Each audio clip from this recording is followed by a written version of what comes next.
잠깐 기도하겠습니다. 아버지 하나님, 오늘 하나님이 저에게 허락하셔서 준비한 말씀이 혹여 어렵고 까다롭다 하더라도 성령 하나님이 지혜의 영을 부어주시면 다 현실처럼 체감할 수 있겠사오니 이 말씀이 풀어지게 하시고 이해되게 하시고 깨달아지게 하시고 성령의 능력으로 은혜로 채워 주시옵소서.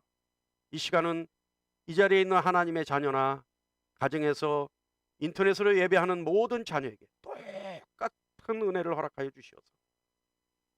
침체됐던 영성이 회복되게 하여 주시옵시고 하나님만을 바라볼 수 있는 귀한 시간 되게 하여 주시옵소서.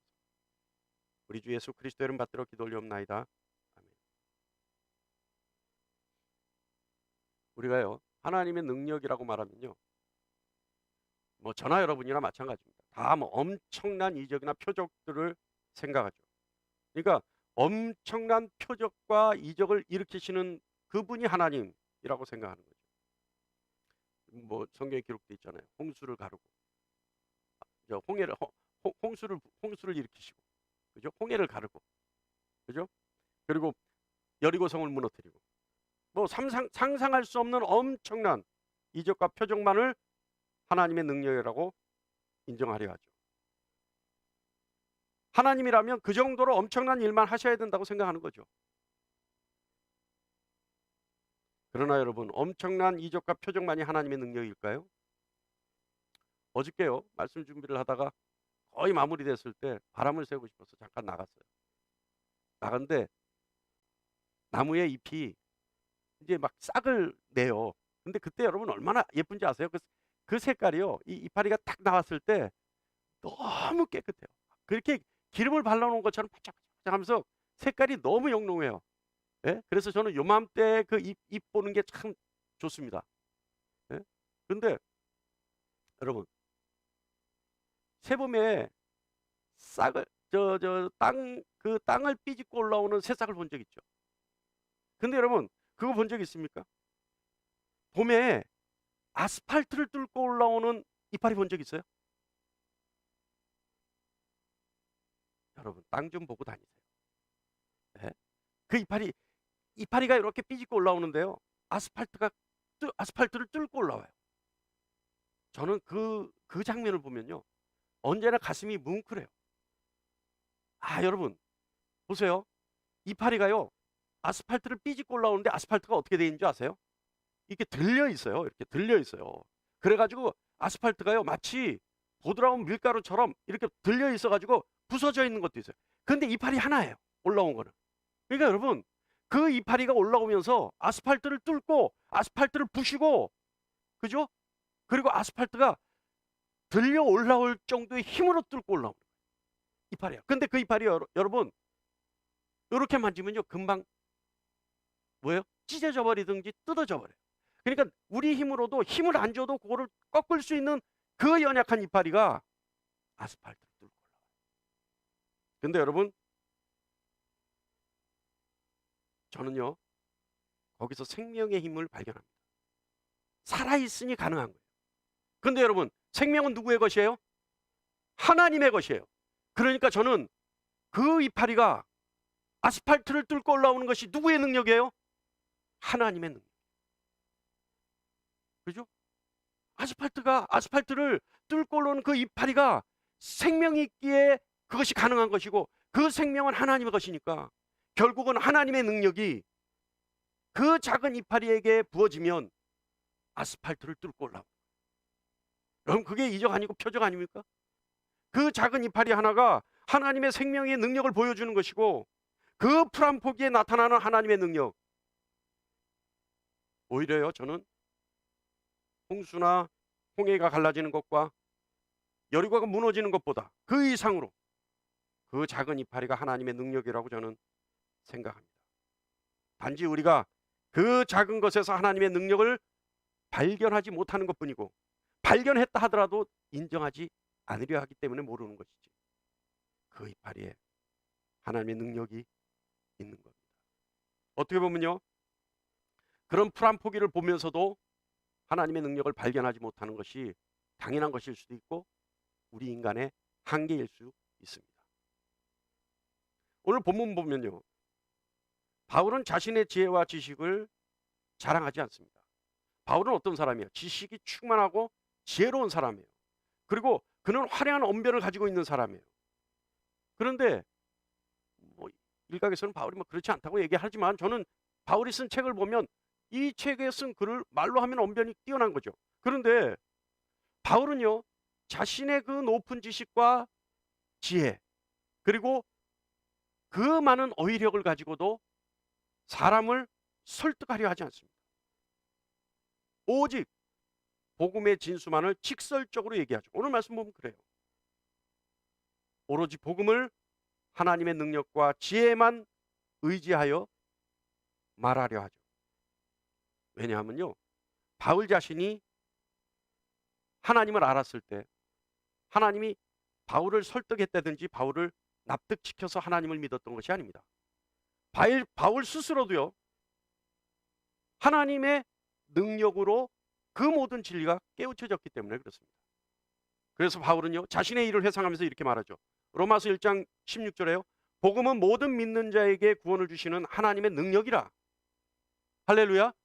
그러니까 복음은 하나님이 사람을 이해시키거나 하나님이 사람을 납득시키거나 설득시켜서 완전히 이해가 된 상태에서 먹여주는 것이 아니라 어떻게 해요? 하나님의 능력이기 때문에 복음은 직설적이기도 하고 강력하기도 해요. 그리고 부드럽기도 해요. 그래서 그것이 사람에게 심겨졌을 때 깨우쳐지고 믿어지고 따를 수 있게 되는 거죠. 본문에서 바울은요, 사람의 지혜와 하나님의 지혜를 말하고 있습니다. 어때요, 여러분? 사람의 지혜는 무엇이고 하나님의 지혜는 무엇일까요? 자, 우리가 오늘 본문 말씀을 들어가기 전에 먼저 고린도란 도시에 대해서는 잠깐 알아야 돼요. 고린도는요, 모든 무역의 허브가 되는 항구에서, 그러니까 중심이 돼. 모든 무역선들이 고린도를 거쳐서 다녀야 돼요. 그러니까 거기가 중간 정착지예요. 그러다 보니까 뭐예요? 옛날에 부두가 있으면 그 부두가 무역항이면 부여할 수밖에 없죠. 그죠? 그래서 그건 또 다른 얘기군요. 다릅니다. 아니 맞아요. 그래서 여수가 항구잖아요. 그래서 여수 가서 무슨 자랑하지 말라고요? 예? 돈 자랑하지 말고. 주먹 자랑은 어디서 하면 안 돼요? 벌교에서 하면 안 돼요. 그러니까 벌교 가서 싸움 잘한다 그랬다가는 돼지게 맞고 오는 거고. 예? 여수 가서 돈 자랑하면 큰일 나요. 그러니까 여수가 왜 돈 자랑하지 마라? 그 항구기 때문에. 부산도 마찬가지예요. 이 항구 도시는요, 부여해요. 그래서 상당히 부여하기 때문에 많은 사람들이 모이죠. 그런데 고린도에는요, 떠돌이 철학자들이 많이 모였습니다. 왜냐하면 고린도에서 길거리에 서서 자신의 철학을 강연을 하면요, 마음에 드는 사람들이 박수를 쳐주고 또 뭐예요? 돈을 한 푼씩 줘요. 또 어떤 사람은, 부유한 사람은 그 철학자를 데리고 가서 먹이고 재우고 입히고, 그러면서 그 사람의 지혜를 들으려고 해요. 그러니까 철학자들이 고린도에 가면 최소한 먹고는 산다는 거예요. 그러니까 많은 철학자들이 고린도에 모이죠. 그러니까 고린도에 그런 사람들이 많이 모이니까 자연스럽게 뭐예요? 고린도에는 물질도 여유롭지만 또 교육, 문화 이런 것들이 굉장히 수준이 높았다고 볼 수 있습니다. 그러다 보니까 문제가 하나 생겨요. 무슨 문제냐면 고린도에 복음이 전해졌어요. 고린도에 복음이 전해졌는데 고린도 사람들은 뭐라고 생각했냐면 이 복음도 철학자들이 얘기하는 세상의 지혜라고 생각했던 거예요. 그러다 보니까 고린도의 복음을 들은 사람들이 나는 그런 철학을 알아, 그런 지혜를 알아 라고 해서 복음을 사람의 지혜로 착각해서 자랑하기 시작하는 거예요. 그리고 복음도 사람의 지혜라고 생각해서 뭐예요? 자신의 지혜로 복음을 평가하기 시작하는 거예요. 파헤치기 시작하는 거예요. 그러니까 복음을 하나님의 능력으로 받아들이는 것이 아니라, 하나님이 우리에게 주시는 구원의 능력으로, 사랑의 능력으로 받아들이는 것이 아니라 어떻게 했다고요? 평가해서, 철학으로 평가하고 지혜로 평가해서 수준을 결정하려 했던 겁니다. 그래서 그러한 정서 때문에 여러 가지로 불상사가 일어나기 시작했어요. 그래서 바울이 고린도에 편지를 쓰는 겁니다. 그래서 18절 보면 십자가의 도가 멸망하는 자에게는 미련한 것이요 구원을 받는 우리에게는 하나님의 능력이다 라고 얘기한 겁니다. 이해하시죠? 자, 그래서 바울이 이 얘기를 한 거예요. 자, 이거 풀이하면 무슨 뜻이에요? 십자가의 도는 하나님의 사람의 지혜로 이해하고 해석하려는 사람들에게 미련하게 볼 수 있다라고 바울이 인정합니다. 자, 왜일까요? 십자가의 도가 사람의 지혜만 따르려고 하는 사람들에게는 왜 미련하게 보일까요? 바울이 인정해요. 그럴 수 있다. 왜 인정할까요?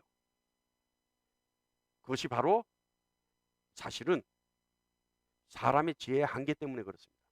이거 좀 역설적이죠. 하나님의 지혜를, 십자가의 도를 사람의 지혜로 평가할 때는 어리석게 보일 수 있다. 근데 왜 그러느냐? 그거는 인간의 한계 때문이다. 사람의 지혜의 한계 때문이다. 이 역설적이잖아요. 그죠? 그죠? 한계를 가진 인간의 지혜가 어떻게 하나님의 지혜를 어리석게 볼 수 있느냐? 이게 역설적이죠. 그런데 자, 이제 보면 압니다. 사람의 지혜가 뭔지를 우리가 한번 들어보면 그 말이 이해가 가요. 무슨 뜻이냐면 사람의 지혜는요, 첫 번째가 사람이 살아가는 세상에 대한 것을 이해하는 것을 지혜라고 생각합니다. 이게 무슨 뜻이냐면 이제 생각하는 거예요. 사람은 어떻게 생겼을까? 사람은 어떻게 나게 됐을까? 또 세상의 생물은 어떻게 났으며 그 종류는 과연 무엇일까? 이제 좀 더 고차원적으로 깊이 들어가면 이런 생각도 하는 거예요. 죽음은 뭐고 삶은 뭘까? 그럼 삶의 의미는 어디서 찾아야 될까? 이 사람의 지혜의 시작이라는 거죠. 그리고 이제 그것이 더 고차원적으로 가면 조금 여유가 있어지면 뭐까지 가느냐? 사람의 구원에 있어서는 어떤 것들이 필요할까? 그래서 사람의 지혜는 자연을 잘 관찰해서 세상의 이치를 터득하고 자연에 대한 궁금증에 대해서는 추측하고 해석하는 것을 말합니다. 그러니까 사람의 지혜는 뭐예요? 우주 별을 보면서 야, 저 별들은 어떻게 생겼을까? 알 수 없잖아요. 알 수 없잖아요. 그러니까 아마도 저 별들은 어떤 한 덩어리가 갑자기 쾅 터지는 바람에 팽창해서 산산조각이 나서 다 조각조각이 저 별들일 거야. 이건 보지 못했잖아요. 그죠? 알지 못하잖아요. 그런데 그런 식으로 추측하고 유측해낸단 말이에요. 그런데 그것이 사람들이 보기에는 그럴듯해 라고 하면 그게 뭐가 돼요? 사람의 지혜가 되는 거예요. 아시겠습니까? 그게 사람의 지혜가 돼요. 사람의 지혜는 그렇게 만들어지는 거예요. 두 번째, 사람의 지혜는 어떤 종류가 있냐면 사람이 사람답게 살아가기 위해서는 어떻게 살아야 되는가? 그래서 적절한 품행을 어떻게 유지해야 되는가? 이런 것을 사람의 지혜라고 생각해요. 그래서 품격을 유지하기 위해서는 어떤 생각을 하며 어떤 말을 해야 되는가? 또한 인간의 욕구를 자제하고 통제하기 위해서는 어떤 삶을 살아야 될까? 그런 것들에 대해서 생각하고 몸에 익히는 방법을 아는 것, 이것을 지혜라고 생각합니다. 사람의 지혜는 자신들의 삶 속에서 나타날 수 있는 궁금증을 해소하고 답을 찾기 위해서 어떻게 생각해야 하고 어떤 결론을 내리는가를 지혜라고 생각합니다. 그러다 보니까요, 사람의 지혜의 궁극적인 목적인 구원은 어떻게 이룬다. 그러니까 구원을 어떻게 이루어야 되는가. 그래서 사람의 지혜로 생각했을 때 자신들이 아는 범위 내에서 추측하고 가장 타당하다고 생각하는 방법들로 결론을 내릴 수밖에 없죠. 그래서 타 종교는 뭐예요? 사람의 구원은, 사람의 지혜로 만들어진 타 종교들은 사람의 구원을 어떻게 생각해요? 극히 이해하고 납득할 수 있는 수준에서 추론하고 결론을 내요. 자, 첫 번째, 여러분이 아는 세상 종교의 첫 번째 구원의 방법은 뭡니까? 할렐루야. 네. 뭐예요? 예? 그거죠. 모든 종교가 다 그래요, 여러분. 그들의 구원의 방법은 딱 하나예요. 세상에서 어떻게 하면 좋은 일을 하고 살 수 있는지, 세상에서 어떻게 하면 착하게 살 수 있는지, 세상에서 어떻게 하면 뭐예요? 구원받을 만한 수준의 인격을 가지고 살 수 있는지, 어떤 마음을 가져야 구원을 갖는지, 이런 것들을 얘기한단 말이죠. 그러니까 그런 얘기들을 하면 어때요, 여러분? 이해 갑니까, 안 갑니까? 이해 가죠. 왜냐하면 사람의 지혜는 사람이 가지고 있는 한계 내에서 설득이 되고 납득이 되고 이해가 되는 수준에서 만들어지기 때문에 그래요. 한계 속에서 만들어지기 때문에 그 한계 속에 살아가는 사람들은 모두가 그것을 맞다라고 얘기할 수밖에 없어요. 그죠? 인간은요, 자신이 납득하고 이해가 된 결론을 가지고 상대를 이해시키거나 납득시켜서 상대가 동의하는 수준의 범위 내에서 모든 결론을 내리죠. 조금 전에도 얘기했지만 한계가 있다는 얘기입니다. 그래서 바울은요, 18절 조금 전에 우리가 읽었던 그 말씀에서 십자가의 도가 멸망하는 자들에게는 미련한 것이라고 말합니다. 즉 복음이 사람의 지혜를 고집하는 사람들에게는 미련하게 보일 수 있다라고 말하죠. 그런데 본문 21절에서 바울은 왜 그런지에 대해서 결론을 내립니다. 본문 21절 보면요, 이 세상이 자기의 지혜로 하나님을 알지 못하기 때문에 그렇다는 거예요. 이해가십니까? 그러니까 사람의 지혜를 가진 사람들이 하나님이 만드신 십자가의 도라는 건 뭐냐, 십자가의 말씀이고 십자가의 복음이에요. 뭐 이렇게 해석해도 돼요. 그러니까 하나님이 만드신 십자가의 도를 어리석게 보고 미련하다고 얘기할 수밖에 없는 것은 왜 그러느냐? 사람의 지혜의 한계가 하나님의 뜻을 이해하지 못하기 때문이다라고 얘기하는 거예요. 이해하십니까? 할렐루야. 예. 그러니까 자기 세상의 지혜가 하나님의 지혜를, 자신들의 한계 속에 있는 자신들의 지혜로 하나님의 지혜를 이해하지 못하기 때문이다. 사람의 지혜는요, 사실은 하나님의 지혜를 알지도 못할 뿐더러 알려고도 하지 않습니다. 자, 그렇다면 세상의 지혜, 다시 말하면 사람의 지혜로는 도저히 이해할 수 없는 하나님의 지혜란 무엇을 말하는 것일까요? 과연 하나님의 지혜는 뭘까요? 바울이 얘기하는 이 십자가의 도, 이 하나님의 지혜는 뭘까요? 그래서 사람의 지혜를 쫓는 사람들이 도저히 이해하지 못하고 납득하지도 못하고 도저히 인정할 수 없는, 그래서 미련하고 어리석은 것이라고 생각할 수밖에 없는 그 하나님의 지혜는 뭘까요? 바로 복음을 말하는 거죠. 자, 하나님의 지혜를 하나씩 생각해 보는 시간이 되겠습니다. 그런데요, 하나님의 지혜를 알기 전에 사람의 지혜를 가진 자들이 반드시 알아야 하는 것이 있어요. 그것이 뭐냐 하면, 반드시 알아야 되는 게 있어요. 뭐냐 하면, 구원은 인간이 원한다고 해서 되어지는 것이 아니라는 거예요. 구원은 인간 스스로가 원하고 바라고 노력한다고 해서 되는 것이 아니라는 거예요. 그럼 구원은 어떻게 이루어져요? 구원은요, 반드시 하나님이 인간을 위해 구원의 길을 만들어 주셔야 하지만 얻을 수 있는 것이 구원입니다. 믿고 인정하십니까? 네, 그거예요. 그러니까 세상의 지혜, 사람의 지혜를 고집하는 사람들이 알지 못하는 첫 번째가 뭐냐? 그리고 반드시 알아야지만 하나님의 지혜에 접근할 수 있는 것이 뭐냐? 구원은 인간의 노력에 의해서 이루어질 수 있는 것이 아니라는 거예요. 구원은 절대자가, 주인이, 창조자가, 하나님이 인간을 위해서 그 길을 열어주셔야지만 들어갈 수 있는 길이고, 그 길로 가야지만 얻을 수 있는 것이 구원입니다. 아무리 세상의 이치를 연구하고 자연의 법칙을 연구한다 하더라도 구원은 인간의 방법으로는 이룰 수 없는 것입니다.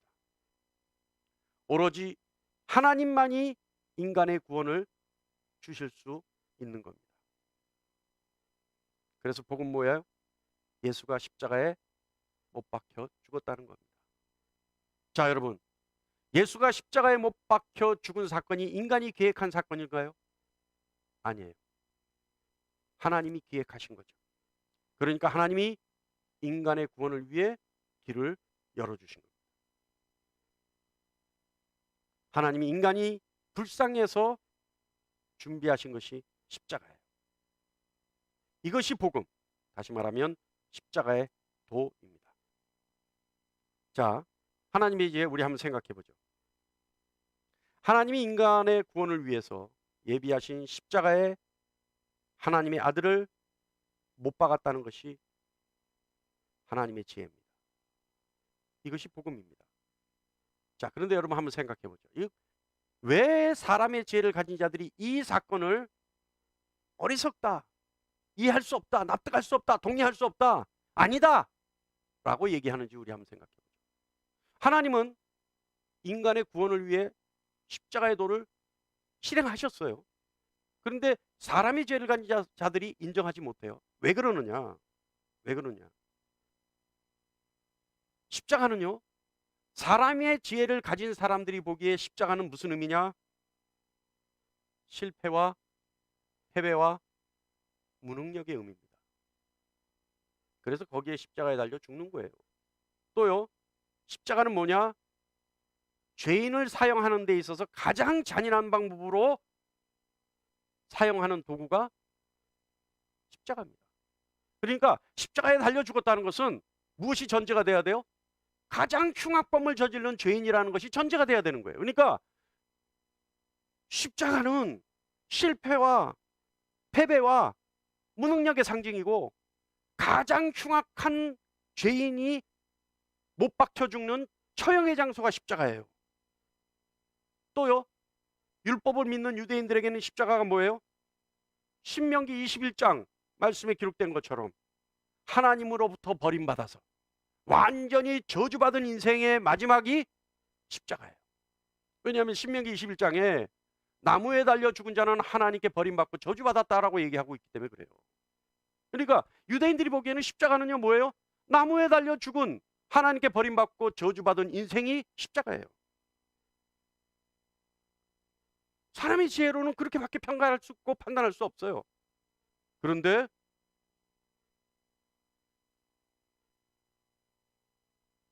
최소한요, 하나님이 인간을 구원하신다면 이 사람들이 생각은 그래요. 이 사람의 지혜를 가진 사람들의 생각이 그래요. 최소한 하나님이 인간을 구원하신다면 모두가 인정할 만한 멋지고 놀라운 기적과 같은 방법으로 인간을 구원할 것이 아니냐. 세상의 이치와 자연의 법칙으로 봐서 모두가 납득할 만한 모습으로 인간을 구원해야 되는 것이 아니냐. 어때요 여러분? 맞지 않았습니까? 그리고 사람의 지혜로 생각해보면 최소한 인간이 어떻게 살아야 구원을 받을 수 있다라고 하는 이해할 만한 조건을 제시해 줘야지 되는 것 아니냐. 그죠? 그런 것이 사람의 지혜를 가진 사람들의 생각이에요. 관점이에요. 관념이에요. 그죠? 그런데 뭐예요? 십자가의 도는 그렇지 않죠. 그래서 바울이 22절에 이렇게 말합니다. 유대인은 표적을 구하고 헬라인은 지혜를 찾으나. 그러니까 자신들이 납득할 만한 수준에서, 자신들이 이해할 만한, 자신들이 인정할 만한 수준에서 구원이 이루어져야 되는데 하나님의 도는, 하나님의 계획은, 하나님의 지혜는 당신의 아들을 십자가에 못 박아 죽인단 말이에요. 근데 그 십자가가 뭐예요? 인생의 패배와 철저하게 짓밟힌 죽음이고 저주받은 죽음이고 버림받은 죽음이고 후각무도한 흉악범이 사형을 받는 도구가 십자가인데 그럴 수 없다는 거죠. 그런데요, 그 십자가에 담겨져 있는 진정한 의미를 그들은 몰랐기 때문입니다. 다시 말하면 하나님의 지혜를 몰랐기 때문에 그렇게 평가하는 거죠. 십자가는요, 실패와 패배와 무능력의 상징인 그 십자가가 하나님을 알지 못하고 하나님의 사랑을 거부하는 사람들이 인생에서 겪을 수밖에 없는 모습이라는 사실을 알지 못했던 겁니다. 사람의 지혜를 가진 자들이 그들의 관점에서 바라보는 십자가는 하나님의 지혜, 다시 말하면 가장 비참하고 잔인한 십자가의 처형 방법이 하나님을 알지 못하고 죄인의 상태로 죽는 사람들이 당할 수밖에 없는 처지라는 사실을 알지 못했던 겁니다. 하나님께 버림받고 저주받은 십자가의 죽음이 사람의 지혜만을 고집한 사람들이 마지막 날에 주님께 버림받고 저주받는 모습이라는 사실을 알지 못했습니다. 더 놀라운 것은 그런 십자가를 하나님은 당신의 아들 예수 그리스도께 모든 책임을 지우셨다는 사실을 몰랐기 때문입니다. 그 사실을 믿는 사람에게는 모든 죄가 용서되는, 그래서 의인의 신분을 가질 수 있다라고 하는 하나님의 놀라운 계획을 이해하지 못했기 때문입니다. 사랑하는 여러분, 하나님의 지혜가 예수님의 십자가입니다. 예수님의 십자가가 하나님의 지혜인 것은 하나님의 진노 아래 받아야 하는 실패와 패배와 무능력과 같은 삶의 고통을 가장 어리석어 보이는 그 십자가를 믿는 자에게는 예수 그리스도께서 대신 져주시는 놀라운 지혜가 숨어 있다는 것을 사람들은 모릅니다. 죄로 인해 죽을 수밖에 없는 죄값을 지불하는 것이 하나님의 아들 예수 그리스도께서 십자가에 달려 죽으셨다라는 그 사실과 일치한다는 것을 사람의 지혜는 이해하지 못합니다. 하나님의 진노로 저주받아야 하는 모든 사람들을 대신해서 예수 그리스도께서 십자가에 죽으셨다는 그 하나님의 지혜를 인정하지 않기 때문에 그들은 모르는 겁니다. 사람의 지혜만을 아는 사람들은 도저히 인정할 수 없는 것이 하나님의 지혜죠. 그래서 바울은 이렇게 얘기합니다.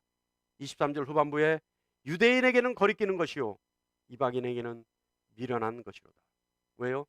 유대인에게 왜 거리껴요? 아까 얘기했잖아요. 십자가는, 나무는 저주받은 자, 버림받은 자가 죽는 마지막 수단인데 유대인의 율법으로 보면 예수가 저주받고 버림받아서 거기에 죽은 것이지, 그가 메시아라는 사실을, 그를 통해서, 그의 죽음을 통해서 모든 인간이 저주 버림받는 것으로부터 면제될 수 있다라고 하는 사실을 모르기 때문에 유대인들에게는 거리끼는 것이에요. 헬라의 지혜 있는 자들, 이방인에게 미련한 것은 왜 그래요? 아까 얘기했잖아요. 멋진 모습으로 와서 인간을 구원하는 것이 아니라 패배의 상징, 가장 비참한 처형 방법의 상징으로 죽은 자가 어떻게 인류를 구원할 수 있고 인간에게 자유를 줄 수 있느냐는 사실을 이해하거나 납득하지 못하기 때문에 그것에 숨겨져 있는 하나님의 지혜를 미련한 것이라고 얘기하는 거죠. 그런데 여러분, 구원을 받아 십자가의 도를 아는 사람들에게는 그 십자가는 하나님의 지혜요 하나님의 능력입니다.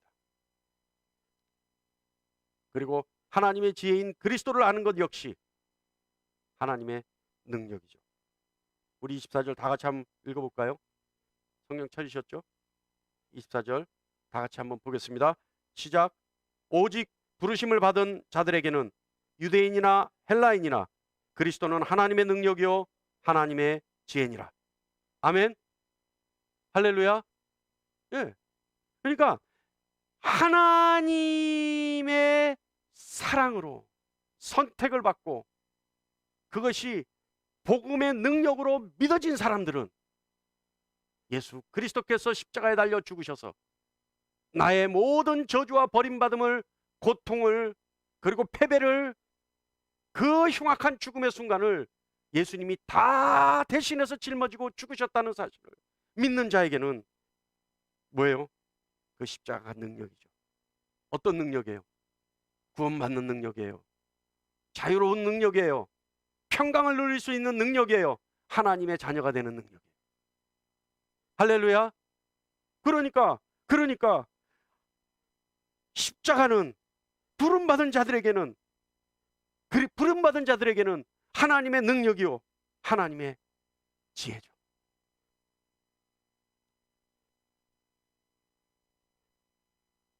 그리스도를 믿어 구원받은 사람들은 십자가 외에는, 십자가에 죽으신 그리스도 외에는 아무것도 필요 없습니다. 여러분 뭐가 필요합니까? 여러분에게 있어 무엇이 필요하나요? 여기서 물질, 배부르고 따신 거, 뭐 이런 거 얘기하면 믿음이 없는 것 같죠? 아니에요. 필요해요. 그거 없이 어떻게 살아요? 그죠? 그거 없이 어떻게 살아요? 그런데 그게 아니죠. 내가 그것을 위해 사느냐? 내가 예수 그리스도의 십자가를 자랑하며 그것을 목적으로 사느냐? 그 삶의 목적이 어디에 있느냐에 따라 다른 거죠. 사람들에게 어리석게 보이는 십자가를 목적으로 사는 사람은 하나님의 지혜를 위해 사는 것이고, 하나님의 지혜의 능력을 가지고 사는 것이고, 하나님의 능력으로 살아갈 수 있는 것인데, 십자가가 하나님의 지혜가 미련하다고 생각하고 나머지 것을 목적으로 살아가는 사람에게는 하나님의 능력을 소유할 수 없고, 십자가의 능력도 소유할 수 없으며 하나님의 지혜를 소유할 수 없기 때문입니다.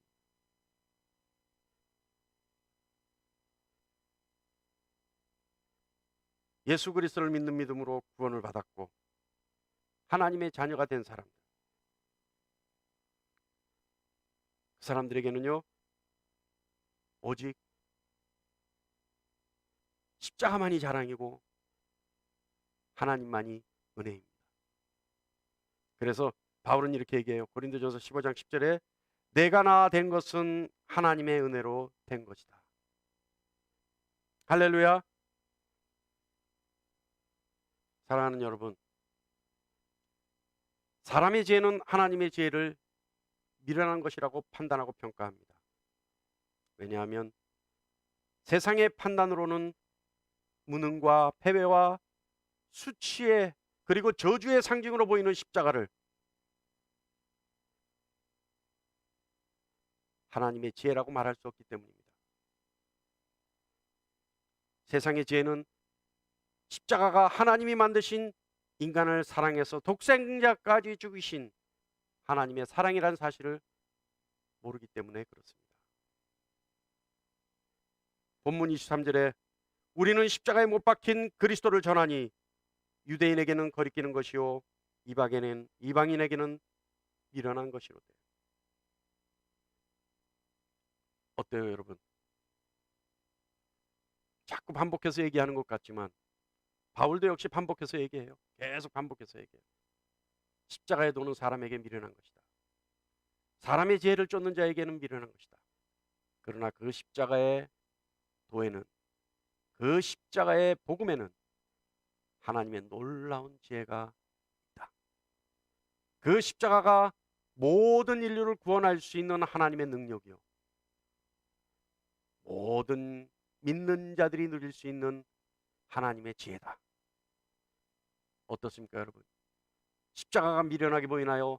아니면 놀라운 하나님의 능력으로 보이나요? 오늘 이 시간 저와 여러분은 십자가를 바라보며 그 십자가에 달리신 예수 그리스도를 생각하며 하나님의 지혜를 믿는 자들에게는 나를 대신해서, 나의 죄를 대신해서, 나의 저주를 대신해서, 내가 버림받을 것을 대신해서, 내가 패배할 것을 대신해서, 내가 모든 패망의 결국에 고통당하는 그 고통을 대신해서 예수님이 나를 대신해서 죽었다는 사실을 믿을 수 있습니다. 하나님의 지혜를 쫓고 하나님의 능력을 쫓는 저와 여러분이 되기를 간절히 축원합니다. 여러분,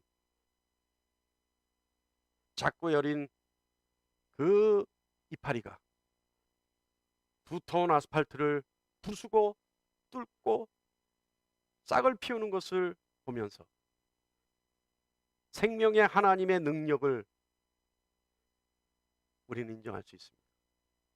그 보잘것없는 이파리에 하나님이 생명의 능력을 부어주시면 그 작고 보잘것없는 이파리가 두꺼운 아스팔트를 뚫고 부시며 올라옵니다. 하나님의 능력입니다.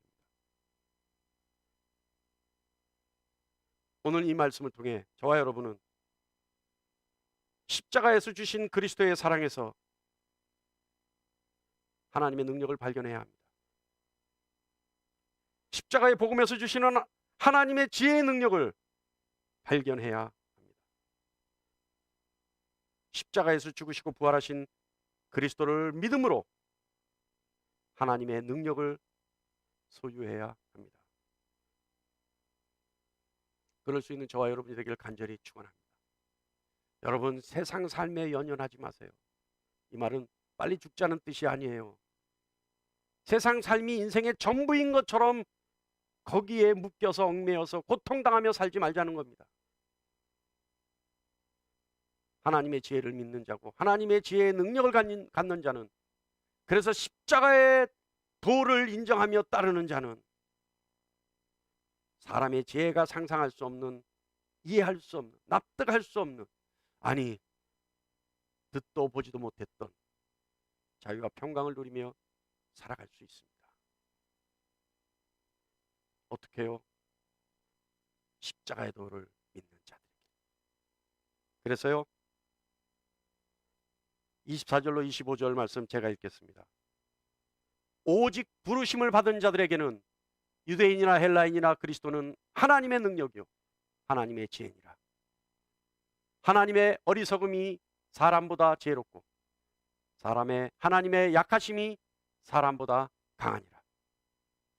아멘. 우리 다시 한번 읽어볼까요? 24절, 25절 다 같이 한 목소리로 읽어볼까요? 시작. 오직 부르심을 받은 자들에게는 유대인이나 헬라인이나 그리스도는 하나님의 능력이요 하나님의 지혜니라. 하나님의 어리석음이 사람보다 지혜롭고 하나님의 약하심이 사람보다 강하니라. 아멘. 이 말씀이 여러분에게 이루어지기를 간절히 축원합니다. 기도하겠습니다. 주님 감사합니다.